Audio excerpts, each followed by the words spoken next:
Picture this. You wake up one morning to find that oil prices have plummeted nearly 6% in a single day. That's exactly what happened recently, marking the largest single-day decrease since September 2022. Now let's roll back a bit. Prior to this dramatic drop, the oil scene was quite a different picture. Crude oil prices had been on a steady uptrend, thanks to strategies implemented by OPEC, the Organization of Petroleum Exporting Countries. Their approach was concentrated on alleviating supply shortage worries, diverting attention from the sustained demand caused by global economic conditions. This led to a surge in crude oil prices by almost 30% in the third quarter. But as we know, what goes up must come down, and come down it did. Crude oil prices for November delivery took a nosedive, settling down by 5.6% at $84.22 per barrel. This brought prices to a one-month low. Not to be left out, the global benchmark Brent crude followed suit, also dropping 5.6% to $85.91. What led to this sudden reversal? Well, it seems that concerns about the global economy, particularly those in Europe, were the main culprits. These worries were further fueled by rising inflation in the United States, which raised eyebrows about the Federal Reserve's interest rate policies. Despite OPEC's efforts to control production, these broader economic factors cast a shadow that proved too large to overcome. OPEC Plus, the extended group, had pledged to reduce daily production by at least 1.3 million barrels until the end of the year. But the oil market is a complex beast, and the best-laid plans can often be thwarted by unexpected market forces. So, in a nutshell, the oil market experienced a significant shakeup with a nearly 6% drop in one day. But what caused this sudden plummet? Stay tuned as we delve deeper into the causes behind this shocking oil price drop in our next segment. You might be wondering what led to this sudden drop in oil prices? Well, several factors played a part. Firstly, let's take a look at the global economy. Concerns were brewing, particularly in Europe. Uncertainty and instability had their grip on the economic landscape, causing jitters in the oil market. It's like a game of dominoes, really. When one piece falls, it can set off a chain reaction. And in this case, the European economic concerns were that first domino. But the falling pieces didn't stop there. On the other side of the pond, the United States was dealing with its own economic turbulence, rising inflation. The value of money was going down, and the cost of living was going up. This created a ripple effect, contributing to the worries about the Federal Reserve's interest rate policies. Higher interest rates can slow down economic growth by making borrowing more expensive.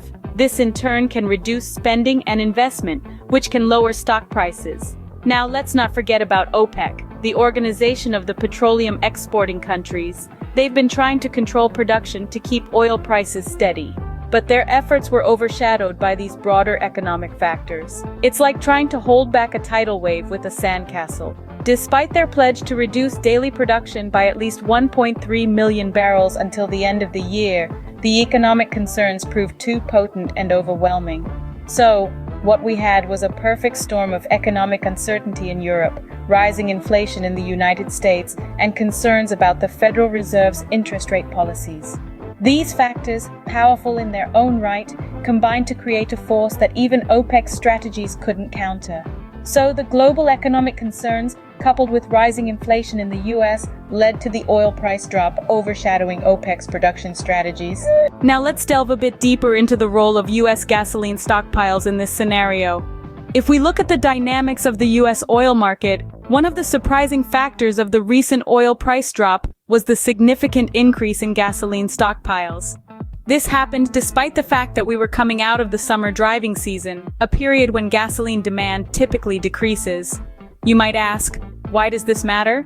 Well, an increase in stockpiles usually signals a surplus, indicating that production is outpacing consumption. This surplus, in turn, can lead to a decline in oil prices as the market adjusts to the supply-demand imbalance. But the plot thickens. At the same time that we're seeing this surge in gasoline stockpiles, U.S. crude exports hit record levels.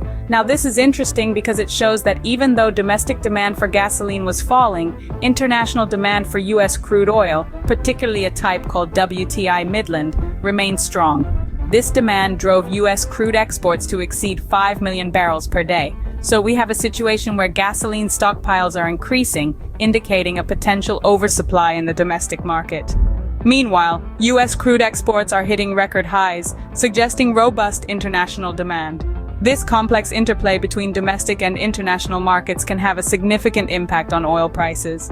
It's also worth noting that while gasoline inventories were increasing, distillate inventories, which include things like diesel and heating oil, actually fell slightly.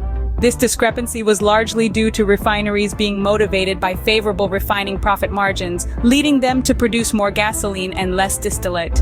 In this context, the increase in U.S. gasoline stockpiles, coupled with record-high crude exports, played a crucial role in the recent oil price decline. It's a prime example of how interconnected and sensitive the global oil market is to shifts in supply and demand dynamics, both domestically and internationally.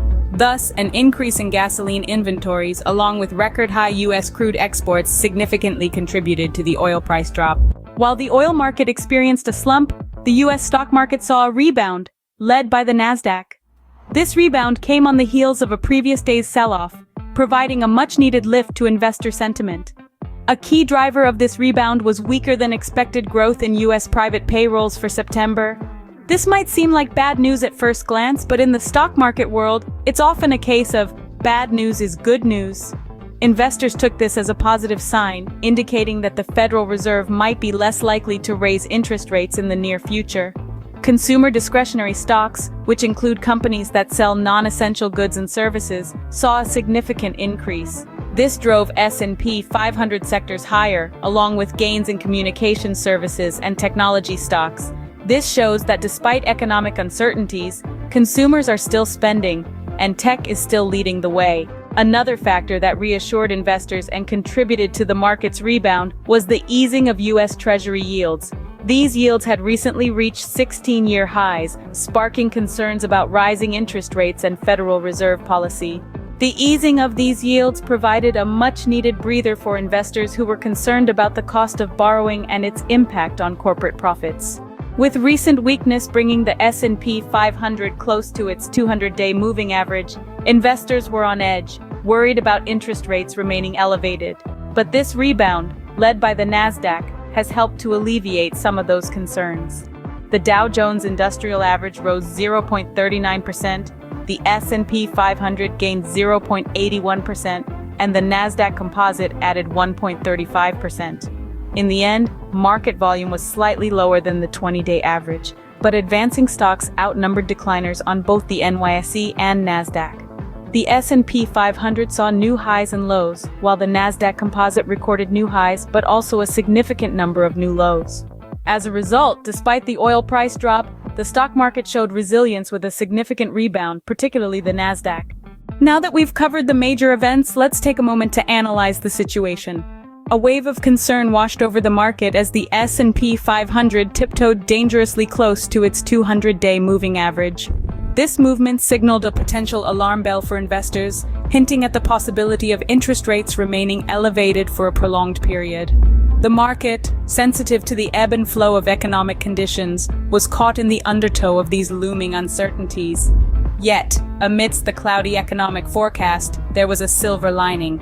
Anticipation was building up for the third-quarter earnings reports.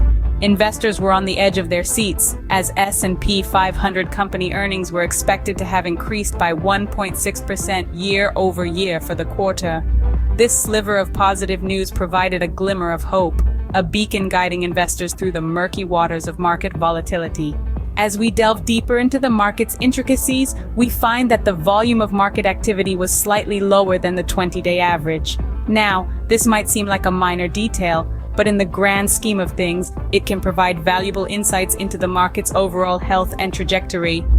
In a fascinating turn of events, advancing stocks outnumbered decliners on both the New York Stock Exchange and Nasdaq.